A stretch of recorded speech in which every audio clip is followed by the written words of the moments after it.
Good evening, everybody. Buenas noches. Let's quiet down. Let's quiet down. It's my great honor to begin the Great Scott portion of our evening. Tonight, we have the honor of presenting one of the Leadership in Public Service Awards to a man who has dedicated his life to public service, Senator Tim Scott. Senator Scott has represented the state of South Carolina since 2013. He has been a tireless advocate for creating more opportunities for families and helping children access quality education. One of the demonstrations of this commitment has been his creation of the Senate Opportunity Coalition, a group of senators committed to helping those most in need. And now to Rick Scott, another Scott, a Chile board member representing Florida who will present the award. Thank you and have a great night.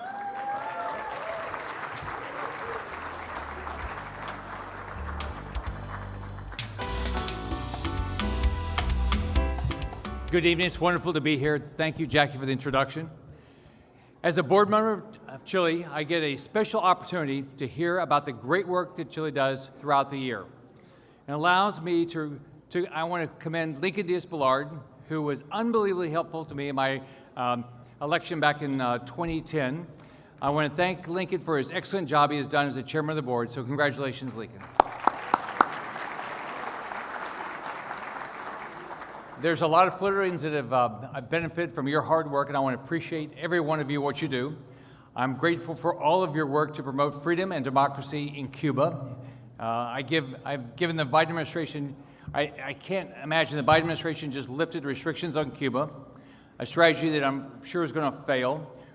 We all must be united in standing for a new day of freedom and liberty in Cuba, Venezuela, all around Latin America. The Cuban regime is torturing pro-democracy activists like Jose Daniel Ferrer. There's individuals as young as 14 in prison. This is disgusting what's going on down there. The Biden administration did nothing to solve this. But I thank you for what you do. Each and every one of you support the American dream that focuses on self-reliance, education, entrepreneurship, and family values. Tonight, I have the proud honor to recognize a colleague of mine with a great last name who has absolutely lived the American dream and is using his position to help others. Senator Tim Scott grew up in a poor single-parent household in North Charleston. He moved around every few years and watched his mom work long hours to keep a roof over their heads and be a great role model for Tim. Through the influence of his mom and a mentor, he decided to run for office. He got his start on the Charleston County Council, and since 2013 has served the great state of South Carolina in the United States Senate. As senator, he developed the idea of opportunity zones, a very important provision in the 2017 Tax Cut and Jobs Act that is still creating jobs and helping Americans rise out of poverty. It was a big opportunity for Floridians. Tim is also a fierce advocate for education and school choice, ensuring that poor kids who might otherwise be left behind have a greater chance to live the American dream. I'm grateful for Tim's work on these issues, and I'm proud to be his partner in the Senate to advocate for greater opportunity for Americans of all stripes and less government. So Tim, on behalf of the Congressional Hispanic Leadership Institute, I'd like to recognize you for all your hard work and give you our Leadership in Public Service Award. Well deserved.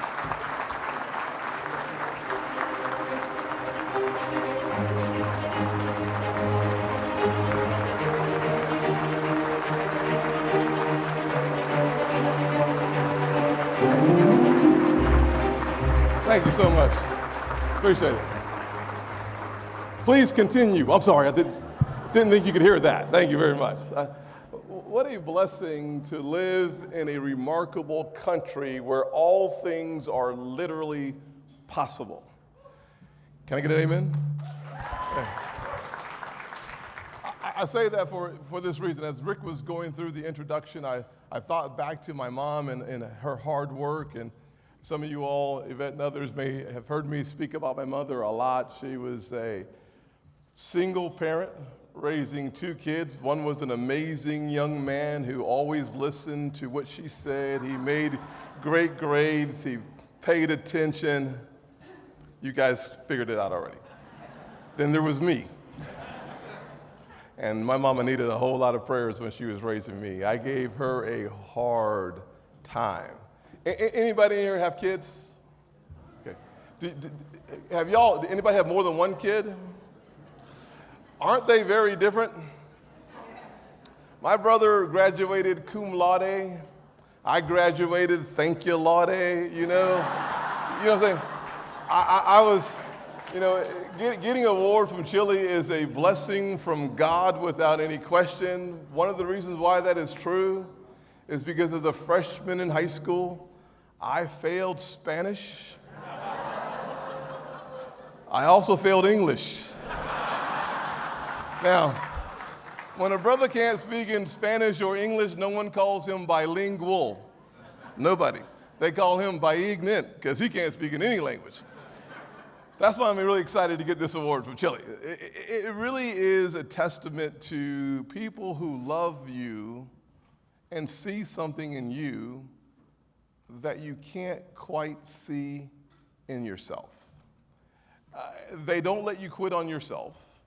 They force you to continue, and then one day somehow, with the grace of God and some hard work, you catch up, you graduate, you move on, and then you start running for office, and you win, and you find yourself in the United States Senate. And the thing you hope for is never forget the lessons you learned along the way, or the people who believed in you when you did not believe in yourself.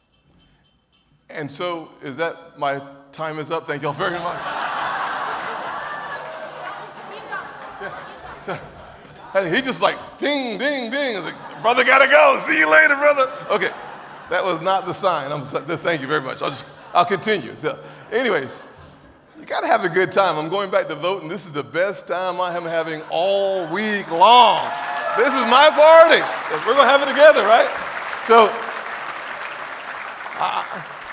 I'm blessed to serve in the United States Senate, and one of the things that I learned along the way was my mom always said, don't forget where you come from and the people you come from.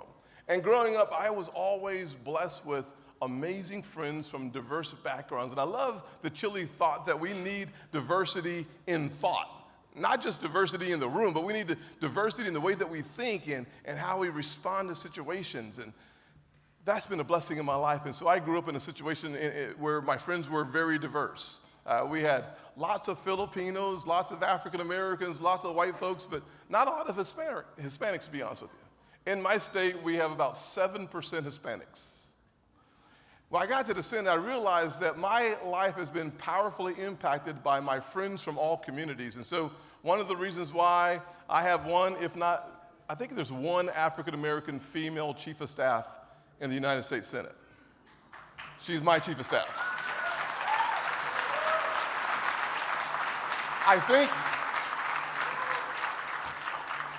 think there is only one Hispanic female staff director in the United States Senate, and she's my Hispanic chief of staff. Neri, will you stand up, Neri Martinez?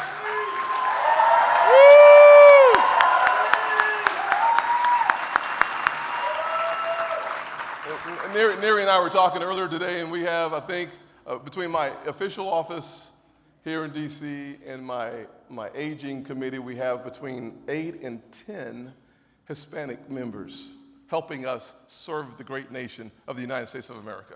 I say this to say that.